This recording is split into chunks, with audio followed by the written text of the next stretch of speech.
요한복음 19장. 그러자 빌라도는 예수를 데려다가 채찍질했습니다. 병사들은 가시관을 엮어 예수의 머리에 씌우고 자주색 옷을 입힌 뒤에 가까이 다가가서 유대 사람의 왕 만세 하고 소리치며 손바닥으로 얼굴을 때렸습니다. 빌라도는 다시 밖으로 나와 유대 사람들에게 말했습니다. 보라, 내가 예수를 너희들 앞에 데려오겠다. 이는 그에게서 아무 죄도 찾지 못한 것을 너희에게도 알게 하려는 것이다. 예수께서 가시관을 쓰고 자주색 옷을 입고 밖으로 나오자 빌라도가 그들에게 말했습니다. 보라, 이 사람이다. 대제사장들과 경비병들은 예수를 보자 크게 소리쳤습니다. 십자가에 못 박으시오. 십자가에 못 박으시오. 빌라도가 대답했습니다. 너희들이 이 사람을 데려다가 십자가에 못 박으라. 나는 그에게서 아무 죄도 찾아낼 수가 없다. 유대 사람들이 빌라도에게 말했습니다. 우리에게 법이 있는데 그 법에 따르면 이 사람은 마땅히 죽어야 합니다. 그가 자기 자신을 가리켜 하나님의 아들이라고 했기 때문입니다. 빌라도는 이 말을 듣고 더욱 두려워서 관저 안으로 다시 되돌아갔습니다. 빌라도가 예수께 물었습니다. 네가 어디서 왔느냐? 그러나 예수께서는 아무 대답도 하지 않으셨습니다. 그러자 빌라도가 예수께 말했습니다. 내게 말하지 않을 작정이냐? 내가 너를 놓아줄 권한도 있고 십자가에 못 박을 권한도 있다는 것을 알지 못하느냐? 예수께서 빌라도에게 대답하셨습니다. 위에서 주지 않으셨더라면 네가 나를 해칠 아무런 권한도 없었을 것이다. 그러므로 나를 너에게 넘겨준 사람의 죄는 더 크다. 이 말을 듣고 빌라도는 예수를 놓아주려고 힘을 썼습니다. 그러나 유대 사람들은 소리쳤습니다. 이 사람을 놓아주면 총독님은 가이사의 충신이 아닙니다. 누구든지 자기 자신을 왕이라고 하는 사람은 황제를 반역하는 자입니다. 빌라도는 이 말을 듣고 예수를 끌고 나와서 돌판, 히브리 말로는 가바다이라 불리는 곳에 마련된 재판석에 앉았습니다. 이 날은 6월절의 예비일이었고 시간은 낮 12시쯤이었습니다. 빌라도가 유대 사람들에게 말했습니다. 보라, 너희들의 왕이다. 그러자 그들이 소리쳤습니다. 없애버리시오. 없애버리시오. 십자가에 못 박으시오. 빌라도가 그들에게 물었습니다. 너희들의 왕을 십자가에 못 박으란 말이냐? 대제사장들이 대답했습니다. 우리에게는 가이사 말고는 다른 왕이 없습니다. 마침내 빌라도는 예수를 십자가에 못 박도록 그들에게 넘겨주었습니다. 예수는 자기의 십자가를 지시고 해골, 히브리 말로 골고다이라는 곳으로 가셨습니다. 거기에서 그들이 예수를 십자가에 못 박았습니다. 그리고 다른 두 사람도 예수의 양쪽에 각각 한 사람씩 못 박았습니다. 빌라도는 또한 명패도 써서 십자가 위에 붙였습니다. 그 명패에는 유대 사람의 왕 나사렛 예수라고 쓰여 있었습니다. 예수께서 십자가에 못 박히신 곳이 예루살렘 성 가까이에 있었습니다. 또 그 명패가 히브리어와 라틴어와 그리스어로 각각 쓰였기 때문에 많은 유대 사람들이 이 명패를 읽었습니다. 그러자 유대 사람의 대제사장들이 빌라도에게 말했습니다. 유대 사람의 왕이라고 쓰지 말고 자칭 유대 사람의 왕이라고 써 주십시오. 빌라도가 대답했습니다. 나는 내가 쓸 것을 썼다. 군인들은 예수를 십자가에 못 박고 예수의 옷을 넷으로 나눠 각각 하나씩 갖고는 속옷까지 가져갔습니다. 이 속옷은 이음새 없이 위에서 아래까지 통으로 짠 것이었습니다. 그들이 서로 말했습니다. 이것을 찢지 말고 누가 가질지 제비를 뽑자. 이것은 성경 말씀을 이루려는 것이었습니다. 그들이 내 겉옷을 나눠 가지고 내 속옷을 놓고 제비를 뽑았다. 예수의 십자가 곁에는 예수의 어머니와 이모와 글로바의 아내 마리아와 막달라 마리아가 서 있었습니다. 예수께서는 자기의 어머니와 그 곁에 사랑하는 제자가 서 있는 것을 보시고 어머니에게 말씀하셨습니다. 어머니, 보십시오. 당신의 아들입니다. 그리고 그 제자에게는 보아라, 너의 어머니다 라고 말씀하셨습니다. 그때부터 그 제자는 예수의 어머니를 자기 집에 모셨습니다. 이후에 예수께서 모든 것이 이루어진 것을 아시고 성경을 이루려고 말씀하셨습니다. 내가 목마르다. 거기 신 포도주가 담긴 그릇이 있어서 그들은 해면에 포도주를 흠뻑 적신 후 우슬초 줄기에 매달아 올려 예수의 입에 갖다 대었습니다. 예수께서 신 포도주를 받으시고 말씀하셨습니다. 다 이루었다. 그리고 예수께서는 머리를 떨구시고 숨을 거두셨습니다. 그날은 예비일이었고 그 다음 날은 특별한 안식일이었습니다. 유대 사람들은 안식일에 시체를 십자가에 매달아 두고 싶지 않았기 때문에 빌라도에게 시체의 다리를 꺾어서 내려달라고 요구했습니다. 그래서 로마 군인들이 와서 예수와 함께 십자가에 달린 한 사람의 다리를 꺾었고 뒤이어 다른 사람의 다리를 꺾었습니다. 그러나 예수께 와서는 이미 죽으신 것을 보고 다리를 꺾지 않았습니다. 대신에 그중 한 군인이 창으로 예수의 옆구리를 찔렀습니다. 그러자 피와 물이 쏟아져 나왔습니다. 이는 그 일을 본 사람이 증언한 것입니다. 그의 증언은 참되며 그는 자신의 말이 진실하다는 것을 알고 있습니다. 그는 여러분도 믿게 하려고 증언하는 것입니다. 이런 일이 일어난 것은 그 뼈가 하나도 꺾이지 않을 것이다 라고 한 성경을 이루려는 것이었습니다. 또 다른 성경에서도 말했습니다. 그들은 자기들이 찌른 사람을 쳐다보게 될 것이다. 이 일이 있은 후 아리마대 사람 요셉이 빌라도에게 예수의 시신을 내어달라고 간청했습니다. 요셉은 예수의 제자이면서도 유대 사람의 지도자들이 두려워 그 사실을 숨기고 있었습니다.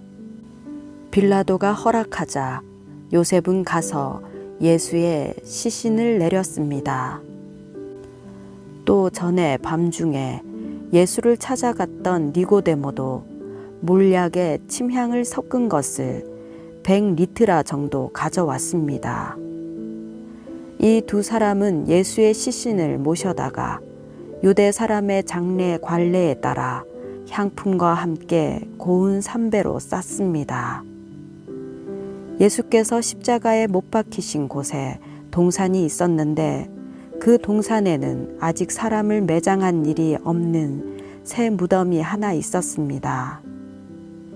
그날은 유대 사람들의 예비일이었고 그 무덤도 가까이 있었기 때문에 요셉과 니고데모는 예수의 시신을 그곳에 모셨습니다. 요한복음 20장.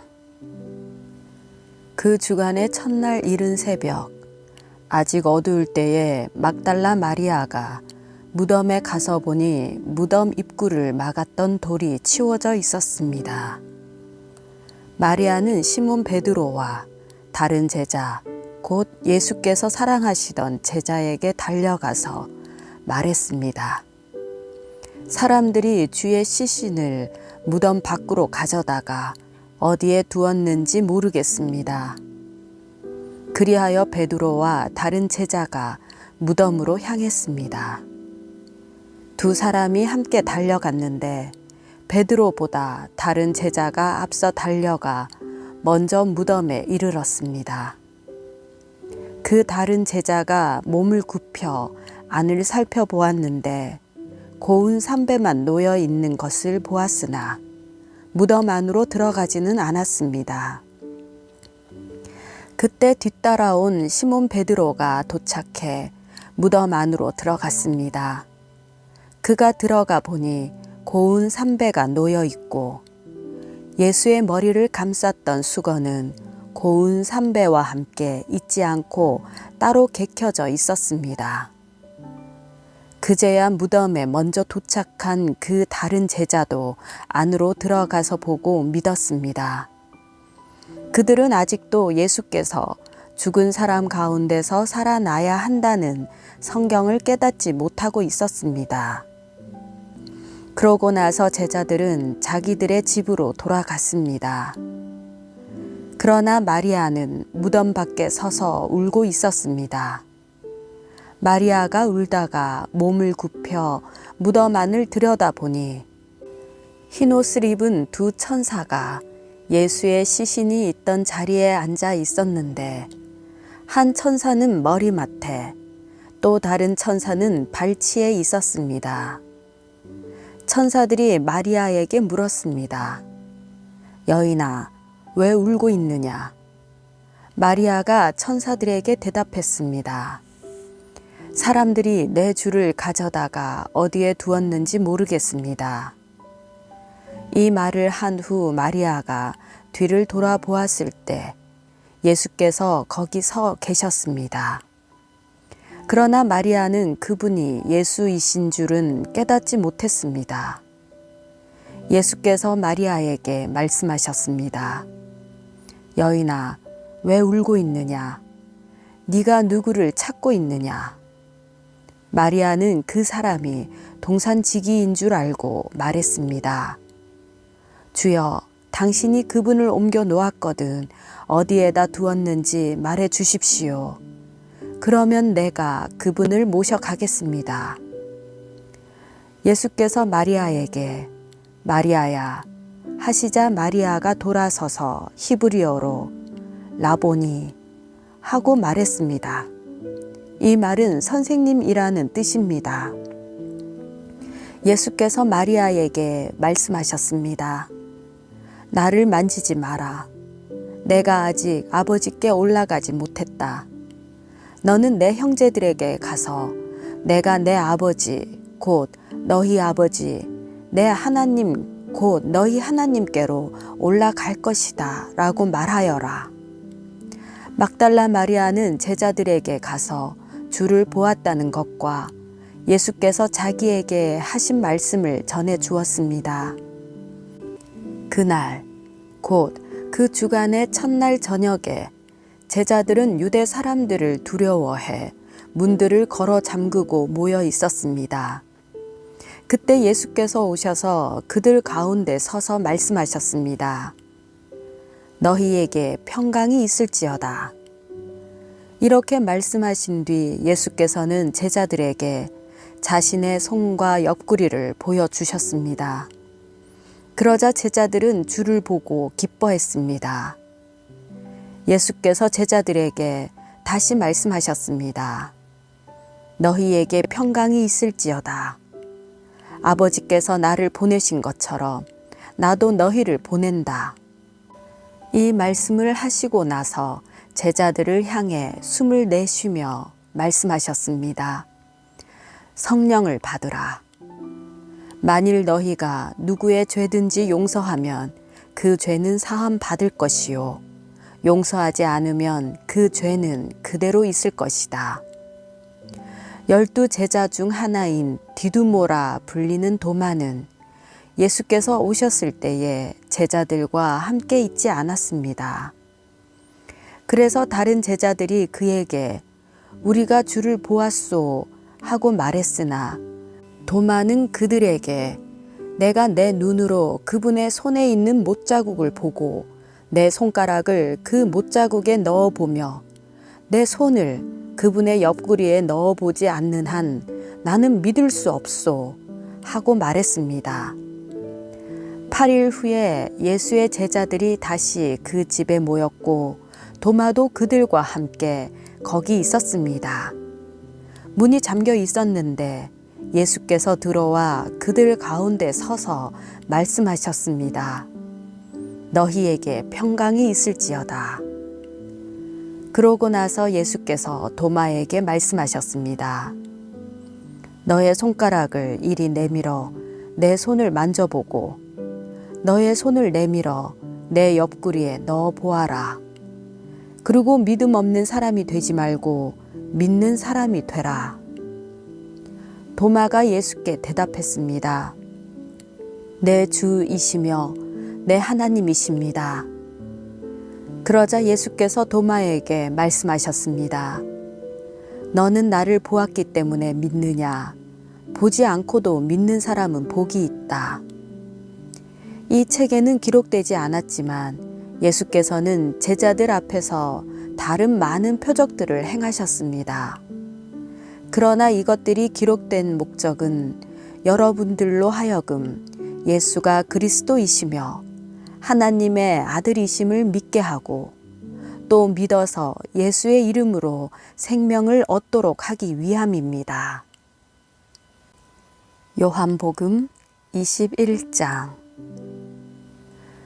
그 후 예수께서는 디베라 바다에서 제자들에게 다시 자신을 나타내셨는데 그 나타내심은 이러합니다.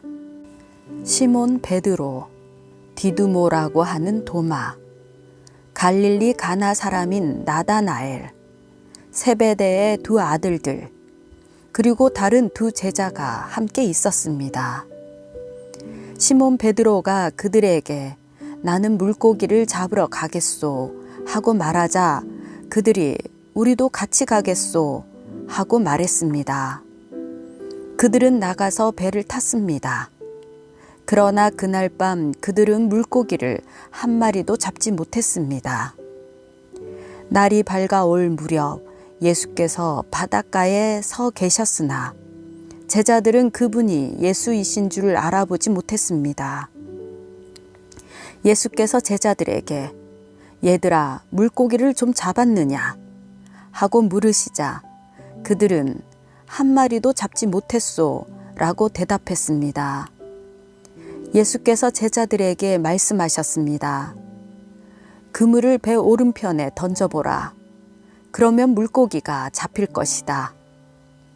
제자들이 그물을 배 오른편에 던지자 물고기가 너무 많이 걸려 그물을 배 안으로 들어 올릴 수가 없었습니다. 예수께서 사랑하시던 제자가 베드로에게 말했습니다. 주이시다. 시몬 베드로는 주이시다라는 말을 듣자마자 벗어두었던 겉옷을 몸에 걸치고 물로 뛰어들었습니다.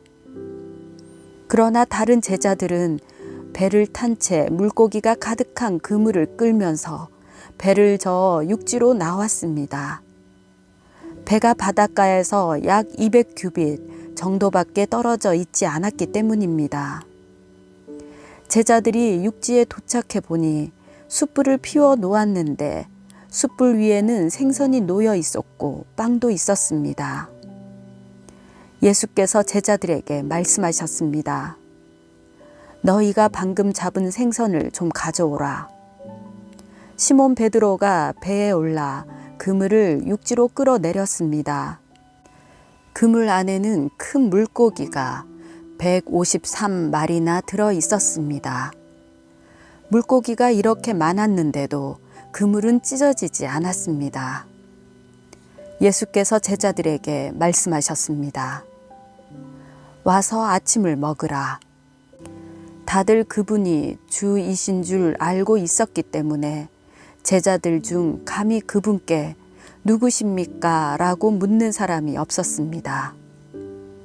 예수께서 오셔서 빵을 가져다가 제자들에게 나눠 주셨고 이와 같이 생선도 주셨습니다.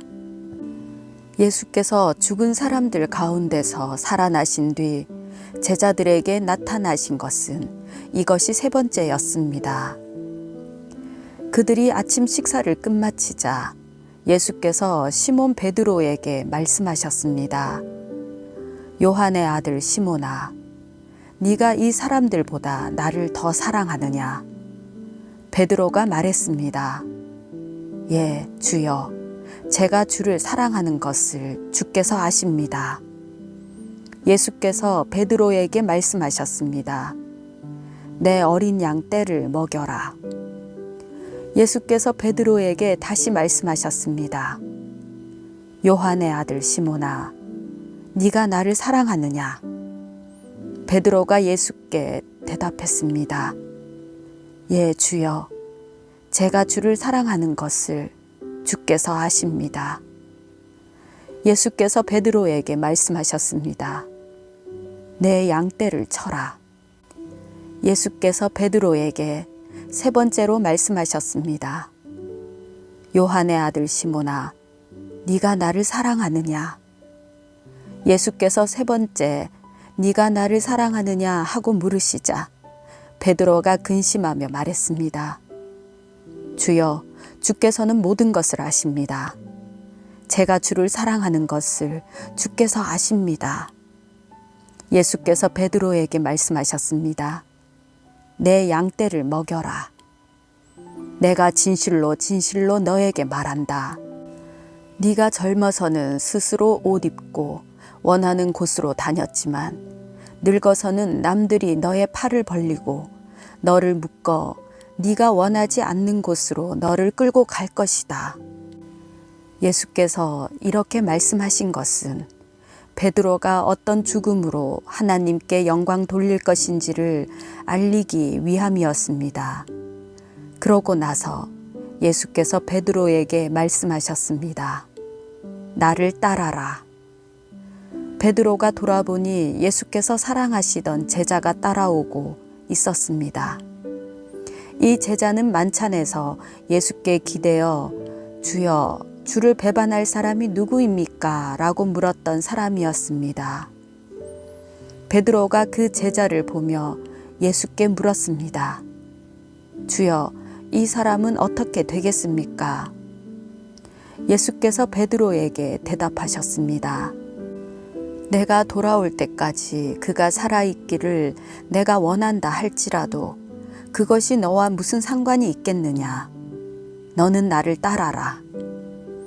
이 말씀 때문에 이 제자가 죽지 않을 것이라는 소문이 형제들 사이에 퍼졌습니다. 그러나 예수께서는 그가 죽지 않을 것이라고 하신 것이 아니라 단지 내가 돌아올 때까지 그가 살아있기를 내가 원한다 할지라도 그것이 너와 무슨 상관이 있겠느냐라고 말씀하신 것뿐이었습니다. 이 일들을 증언하고 기록한 사람이 바로 이 제자입니다. 우리는 그의 증언이 참되다는 것을 알고 있습니다. 이 밖에도 예수께서 행하신 다른 일들이 많이 있으나 그 모든 것을 낱낱이 다 기록한다면 이 세상이라도 그 기록한 책들을 다 담아두지 못할 것입니다.